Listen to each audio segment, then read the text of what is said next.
With a name like Get Offset, you know I have to have at least one offset guitar.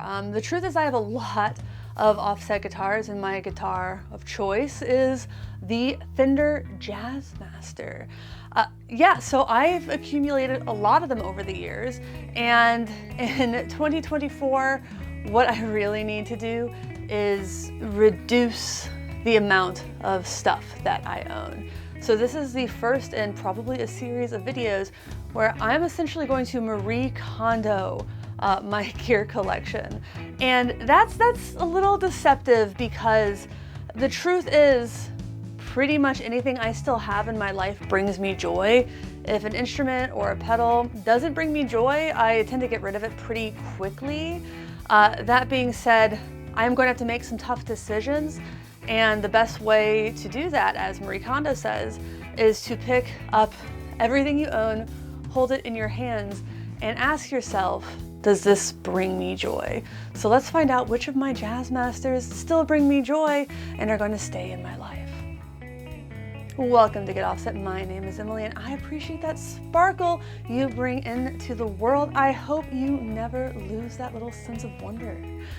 So let's start with, I'm going to try to go in chronological order of when I obtained these guitars. That being said, I don't remember all of them, but I do know that this is my oldest tenured Jazzmaster. I believe this was from a line that Fender called the Magnificent 7. It has been modified, but not completely in the ways that you think. This Bigsby came with the guitar. So yes, if you've seen my channel lately, you know I have two Jazzmasters with Bigsbys, at least two. I might surprise you. But I did modify this guitar. I put vintage style tuning machines on there because I prefer them, and I'm a glutton for punishment because the Bigsby is just not hard enough to restring. I also have these Lollar Blademaster pickups, and this was probably a pretty early pickup switch solder job.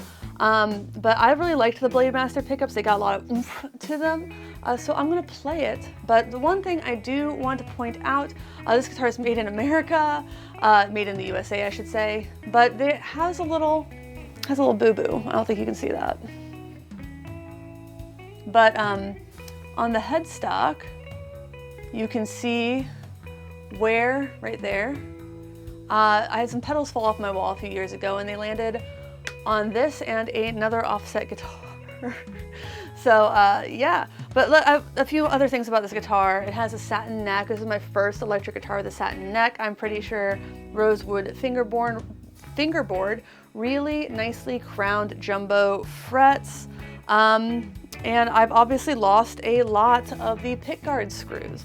So I can't imagine I'm getting rid of this guitar. My husband bought it for me. It was the first guitar someone had bought for me in a very long time. It was bought at American Music up in Upper Fremont in Seattle, and it was on sale. So let's go ahead and hear this guitar. I'll turn it up. I'm going to stay in the middle position on all of these, and I'll try to remember to do like an actual sound comparison. But here's what the guitar sounds like. I'm using the Benson Chimera plugin from Mixwave, and the guitar sounds like this.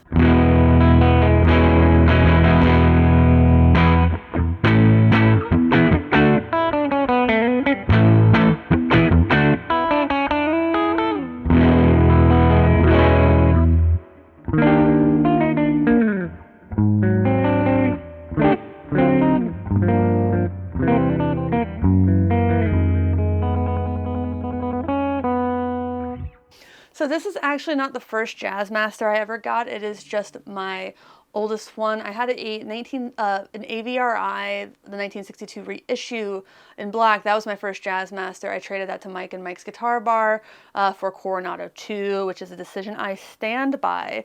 So after just playing this a little bit, this guitar has a lot of low end. It doesn't really sound like a Jazzmaster, but I really like the way it sounds. That being said, what I want to do now is I want to open it back up. I want to see what the potentiometers are. I might go up to 1 meg. I'm pretty sure they're 500K. And I need to check in on this switch because it is sticking. It is hard to get in the middle. You might be able to hear it. Not anymore. But here it is on the neck and the bridge.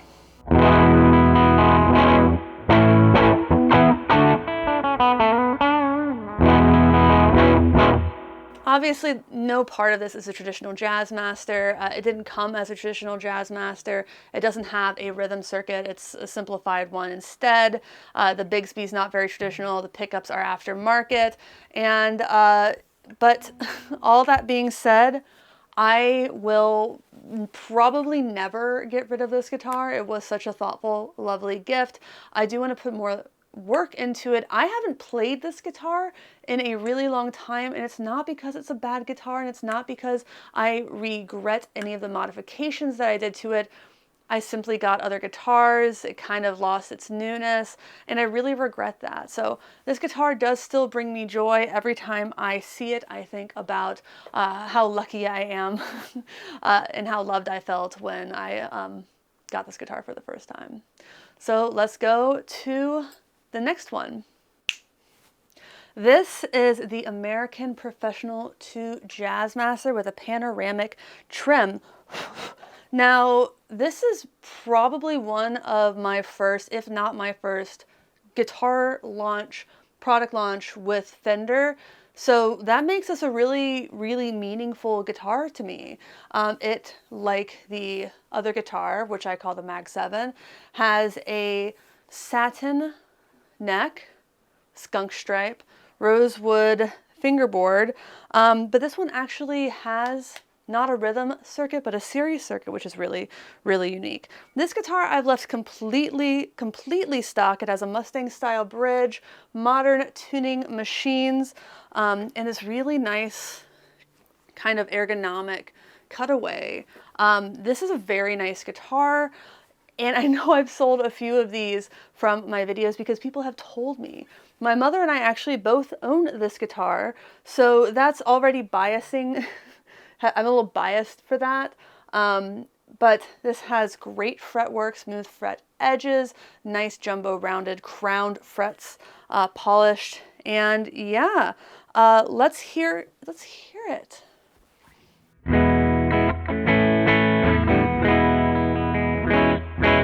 Now that sounds like a Jazzmaster a lot more so than the Mag 7.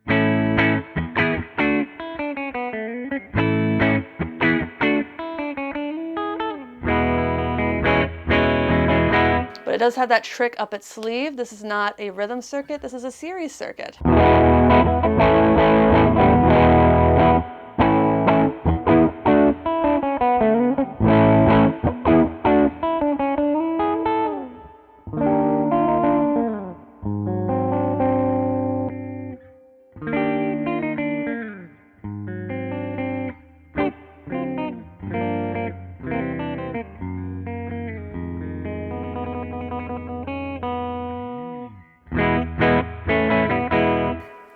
This is another guitar I have not played in some time due to no fault of the guitar. Just again, new things come in and you gravitate toward them. I mean, I do love this guitar. That finish is the Dark Knight. I don't think I've seen this on any other line that Fender has done. I think it's a gorgeous Jazzmaster. That being said,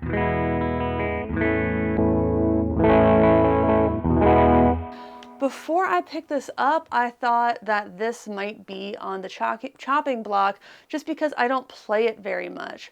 But now that it's in my hands, I feel a lot more love for it. And I'm like, yeah, this is a really great playing guitar. I love that modern rhythm circuit feature of it. Series circuit feature of it, because when I play Telecasters, I love to do the 4-way tele mod where the 4th position is the Telecaster pickups in series. And you're going to see that today actually, which is maybe on the next guitar. But yeah, I don't know. Like, I again would like to kind of put some more work into this guitar. Something that I'm a little bit embarrassed about on these last two is you can still see the plastic from the pickguard cover, the plastic that was covering the pickguard underneath the switch. And I don't love that I did that. But this switch works a lot better than the Mag 7. It sounds a lot more like a Jazzmaster. As much as I love those Lollar Blademaster pickups, I don't know if I love them for that guitar, for that particular Jazzmaster. So I might swap them out for something else. You know, I feel like with the Bigsby, that Jazzmaster is probably a little bit more suited to more of the more delicate kind of stuff that I play. And I already have a Jazzmaster with a Bigsby that has some kind of aggressive pickups, which you'll also see in a minute. So all that being said, let's get to the next one. Surprise! It's a Telecaster. It's kind of, this is a really weird one, and also a guitar I put a lot of modifications into as well. This is obviously the Offset Telecaster from the Squier Paranormal series. I didn't know if I was going to like this when I got it visually, because the pictures online had it looking a lot more like a light brown, but it's much closer to walnut. It's a little redder than the Elvis Costello signature Jazzmaster, which for years was my white whale guitar. More on that later. But obviously the first thing I did was I put a Bigsby on this bad boy, and people love telling me that the Bigsby is too far back, and damn it, maybe they're right. I don't particularly care. The instructions did say to put it on as far back as possible. It's probably a little bit crooked, my first time doing a Bigsby, and if you're going to do these kinds of permanent, some may call them like destructive mods that you can't just take back or cover up with a pick guard, you might as well do them on a Squire, especially when you get that Squire guitar with a coupon. Another thing I did with this guitar is I put the Lollar Royal T in the neck to give it a more Strat-like sound. That's a very Prince thing to do. And I put the 4-way mod on it. So 1, 2, 3, 4. So let's go ahead and hear the middle position.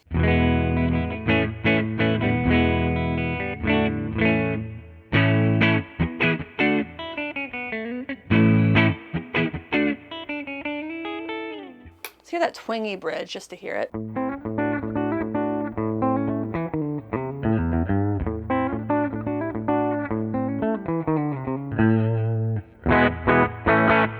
Not the twangiest and also not the highest output. I ought to raise that pickup. Let's hear that neck, which should be more Strat-like.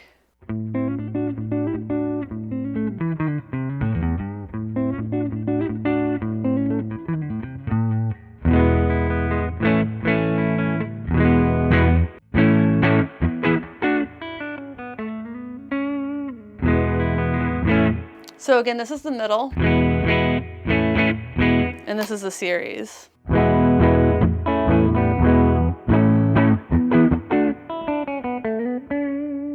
So a little bit dark on the series, but obviously more output. I think the heavy lifting on this guitar is obviously right now that Lollar Royal T. I can hear that.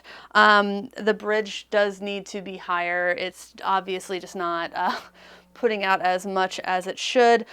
But how do I feel about this guitar? This is another one that when I kind of picked it up and set it aside, I was like, I am going to get rid of this guitar. I don't love the glossy neck. I never love a glossy neck particularly, but this isn't too sticky. This is actually quite a nice neck, quite a nice guitar. I've made some mistakes. I'd probably have a lot of trouble selling it. I would need to reset the neck a little bit. I don't know if you can see, but the string spacing or alignment is not great. I put some work into this guitar like as practice, so be kind to me. That being said, I imagine that I may part out this guitar and sell it that way. I don't think I could really get a good deal on it, and I want to keep that neck pickup and the wiring possibly, because I want to have Nicola Lozenak from Vancouver, BC build me a Telecaster, and I definitely want the Lollar Royal T to be a part of that, and I want the four-way switching to be a part of that. The neck I know could be sold pretty easily. There's nothing wrong with the neck, and I'm sure the Bigsby would sell, or I would keep it and use it for another project. The bridge pickup I don't really love, but then again, I'm not giving it a fair shot because it is way too low in the guitar. Yeah, I can see myself getting rid of this. That being said, if you're watching this video and you're interested in picking up this guitar minus that neck pickup, let me know. I might still have the original, and yeah, this is the first one where I'm going to say, I don't want to say it doesn't bring me joy, because I do enjoy it, but I just don't think that I need it, and I have actual Telecasters and want to have another actual Telecaster that's built specifically for me that I can really love. And yeah, that's all I gotta say about that. Also, I lost a couple of the neck plate screws, obviously. All the pickguard screws are there. The other thing about this is it has the kind of traditional Jazzmaster style bridge, and probably could use a shim. It's a little bit on the rattly side, so not my favorite thing in the world. So there we go. The first guitar, the first Jazzmaster style guitar on the chopping block is the Squier Paranormal Series Offset Telecaster with a bunch of mods. There we go. Whew, that was tough, but let's keep going. All right, this is a guitar you might have recently seen on the channel. Perhaps it's why you found the channel in the first place.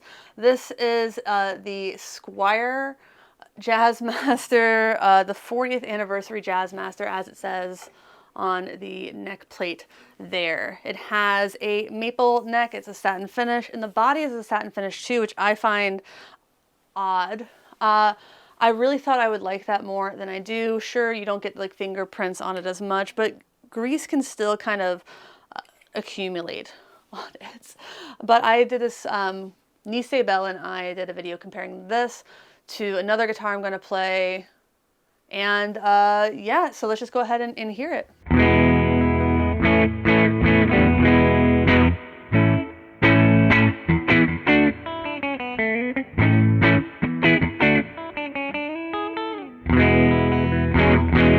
Neck.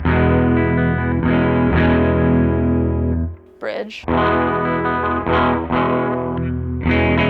rhythm circuit.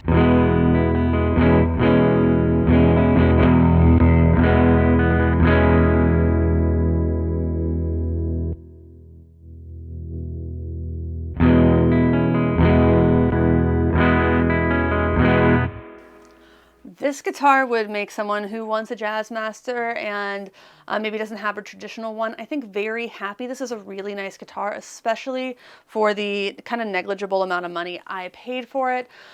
That being said, this is something another one I made a decision about probably before I started this video. Despite having really nice, frankly really nice fretwork, nice crowned frets, and a good sound, I'm not keeping this guitar. In fact, I am taking this guitar later today to my friend Brandon's house, and he's probably going to buy it. So if he doesn't buy it, I'll make a note in the video description or the comments, because this one is definitely available. In fact, that I'm taking this over to Brandon's house today is why I'm doing this whole video. So second Squire, second one to just be definitely sent to greener pastures. It deserves to be with someone who wants to play it, and that person just isn't me. So let's get to the next one. This is my white whale.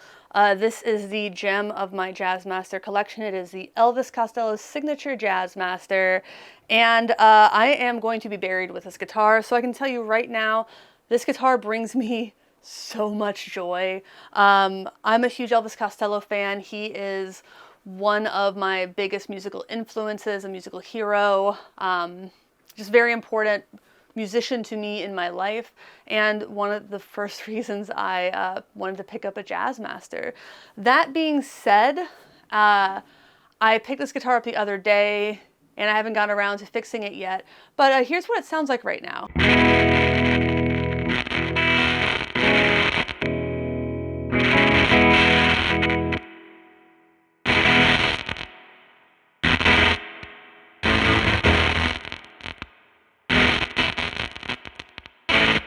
So there's something wrong with this guitar. I need to open it up and see if I can fix it for myself. If not, I'm probably going to have my friend, maybe Mike, take a look at it. Obviously, something wrong with this guitar. That being said, I am going to fix it. I can fix him. I can fix him, ladies. We can only fix him when it's about a guitar. But listen, I don't have anything else to say about this guitar. It is... If it came down to me only keeping one Jazzmaster, it would be this. End of list. And it sounds really funny right now.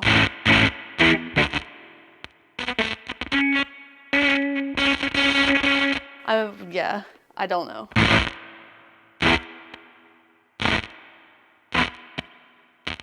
All right, so something is probably effed up with the wiring, and let's go to the next one. Here is another one from a recent video. This bad boy started out its life as a gold foil Jazzmaster. So it used to have 3 mini humbuckers in it. They weren't real gold foils, but I could have put real gold foils in there if I'd wanted to. That being said, I threw it across the stage. I collapsed the input jack, and I replaced it with these new Fender Kunafe and Cobalt Chrome pickups. It has a nice satin maple neck that is not rosewood on the fretboard, but it does have these nice inlay blocks. And I put on a Deco Boom guard. Sean from Gun Street Wiring made me a Jazzmaster harness, and Sweetwater sent me the pickups. And the Bigsby came with it, so it's my second Jazzmaster with the Bigsby. And I know you're thinking, Emily, why do you need 2? Well, I want them. So middle position.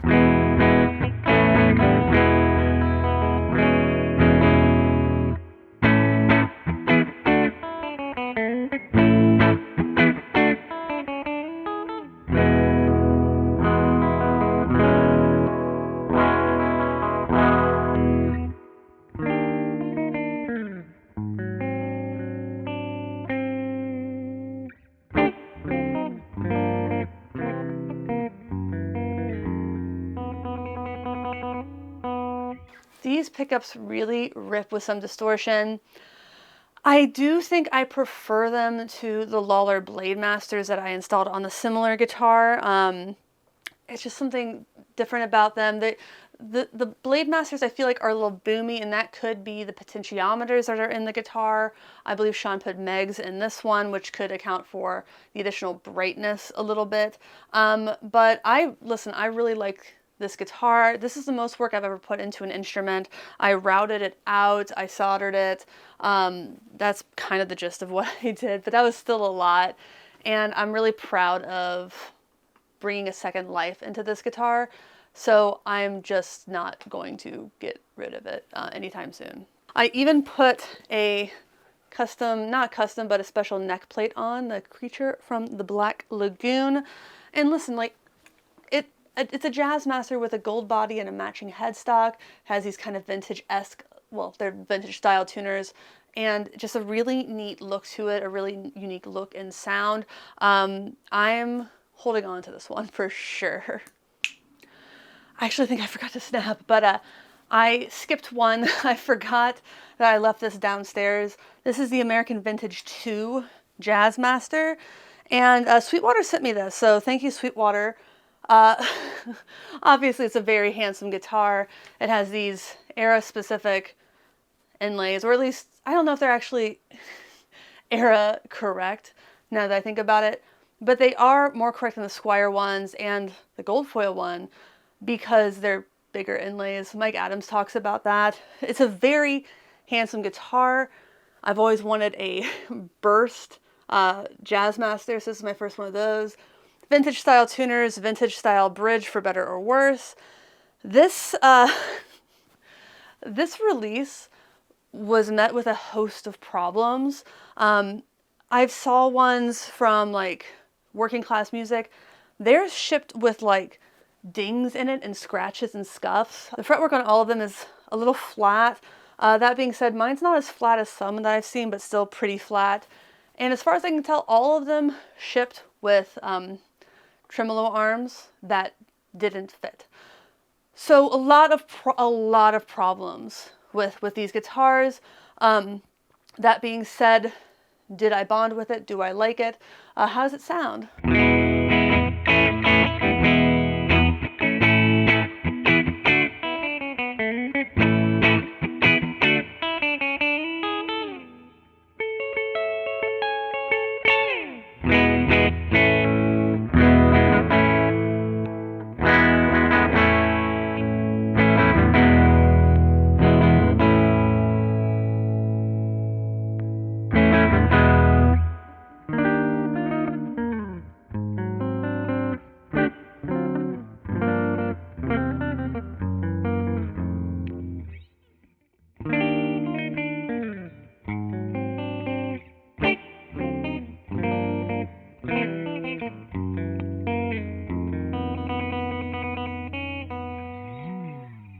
I had to restart the recording because my camera overheated, but I don't really remember where I was. But all things equal, like, so this is a made in America, made in USA guitar, and I believe that it was about $2,400 new.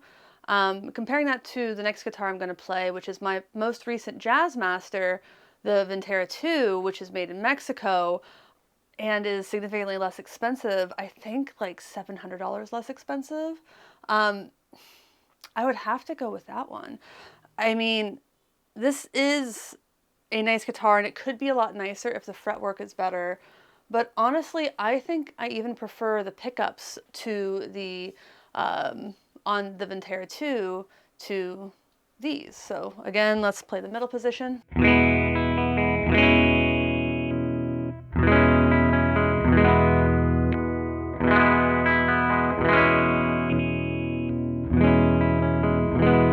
And the thing that I do want to keep in mind is that this is a 60s Jazzmaster, and that's the Vintera 2 is a 50s style Jazzmaster. So of course it's going to be different. But for the cost of this, and the dubious quality control of it, and this goes the same for the gold foil Jazzmaster. If you're considering that because you want the gold foils and the 3 mini humbuckers, that's a great reason to get the gold foil Jazzmaster, but keep in mind you'll probably want to try it before you buy it. If you're interested in a vintage era Jazzmaster and you don't care if it's 50s or 60s, I would go with the Vintera 2, but if you really want like these block inlays, if you really want this look, it's a fine guitar, but I do think it is too expensive for the quality that it is. So without further ado, let's play it. Here it is, my favorite guitar I got this year probably, and I got a few good ones. This is the Vintera 2 Jazzmaster. I was on the release for this. I played it with my first impressions. The whole demo is like my first impressions, my first time playing that guitar plugged in, and I almost cried because of how good it was. I was really nervous when I got it because the Ampro 2, because the American Vintage 2 was not, I thought, up to snuff in terms of quality consistently, and the same with the gold foil Jazzmaster. And I do feel like I lucked out a bit on both of those. This was great, and everyone I know who got one felt the same. It is a traditional Jazzmaster with the traditional switching, 50s voicing, traditional bridge, which now that I'm playing it and the weather has changed, I might choose to shim the neck, or if you make an aftermarket bridge and want me to demo it, I would do so on this guitar. But without further ado, let's hear it.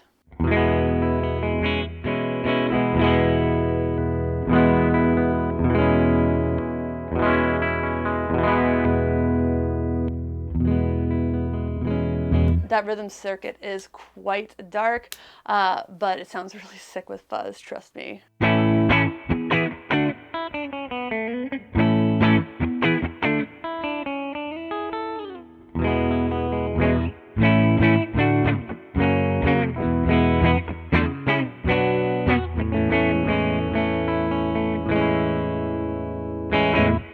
This guitar is not in danger. This guitar brings me so much joy.